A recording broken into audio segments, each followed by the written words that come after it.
కానీ చంద్రబాబు నాయుడు గారు వచ్చిన తర్వాత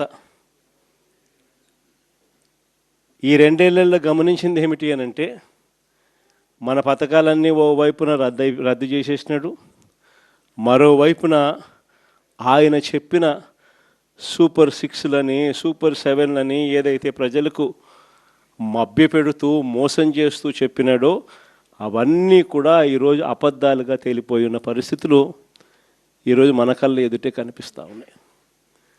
సూపర్ 6 అన్నాడు, సూపర్ 7 అన్నాడు. ఎన్నికలప్పుడు అయితే మామూలుగా మాట్లాడాల. వాళ్ళు చేసిన ప్రచారాలు అయితేనేమి, వాళ్ళు ఇచ్చిన అడ్వర్టైజ్మెంట్లు అయితేనేమి, వాళ్ళు ఇచ్చిన టీవీలో యాడ్లు అయితేనేమి, ఇంటింటికి వెళ్ళి బాండ్ల రూపంలో ఇదిగోమ్మ చంద్రబాబు నాయుడు సంతకం పెట్టినాడు, ఇదిగోమ్మ పవన్ కళ్యాణ్ సంతకం పెట్టినాడు, ఇదిగోమ్మ ఇద్దరు కలిసి సంతకాలు పెట్టించిన బాండ్ డాక్యుమెంటు. మీ ఇంట్లో ఎంతమంది పిల్లలు ఉన్నారా, మీ ఇంట్లో ఎంతమంది మహిళలు ఉన్నారా, మీ ఇంట్లో ఎంతమంది రైతులు ఉన్నారా, అందరికీ కూడా ఇదిగోమ్మ మీకు ఇంతింత రావాలి, ఇంతింత రావాలి, ఇంతింత రావాలి, ఇదిగో బాండు అని చెప్పి ఏకంగా ప్రతి ఇంటికి వెళ్ళి కూడా వీళ్ళు ఇచ్చిన బాండ్లు. సూపర్ 6 అని సూపర్ 7 అని వీళ్ళు చేసిన మోసాలు ఇట్లా కూడా కాదు.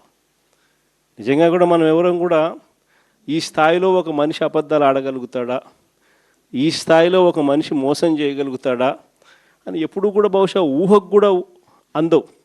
ఎందుకంటే మామూలుగా ఇట్లాంటి అబద్ధాలు ఇట్లాంటి మోసాలు ఎవరైనా చేస్తే 420 అని చెప్పి కేసు పెట్టి జైల్లో పెడతారు. కానీ ఒక్క చంద్రబాబు నాయుడు గారు ఆయన కూటమిలో మాత్రమే అలా కేసులు పెట్టించుకోకుండా బయట ఉండగలుగుతారు. మన కళ్ళ ఎదుటే కనిపిస్తూ ఉన్న వాస్తవమైన స్వరూపం ఈరోజు రాష్ట్రంలో ఇది. ప్రతి చోట విపరీతమైన కరప్షన్, విచ్చలవిడి కరప్షన్ జరుగుతూ ఉంది. ఏ స్థాయిలో కరప్షన్ జరుగుతూ ఉంది అని అంటే అసలు రాజ్యం ఉంది, అసలు ఎవరైనా పాలకులు ఉన్నారా అని మనకే అర్థం కాని పరిస్థితిలో అసలు ఎవరు పాలన సాగుతూ ఉంది. గవర్నమెంట్కి రావాల్సిన ఆదాయం గవర్నమెంట్కి రావడంలా, అందుకనే గవర్నమెంట్కి రావాల్సిన ఆదాయాలు తగ్గుతూ ఉన్నాయి. ఆదాయం అంతా ఎవరు జోబులు లేకపోతూ ఉంది అని అంటే పక్కన చంద్రబాబు నాయుడు దగ్గర నుంచి మొదలెడితే ఆయనకింత, నీకింత, నాకింత, నాకింత, నాకింత, నాకింత అని కింద వరకు దోచుకో, పంచుకో, తినుకో. ఇది ఈరోజు రాష్ట్రంలో జరుగుతూ ఉన్న పరిస్థితులు.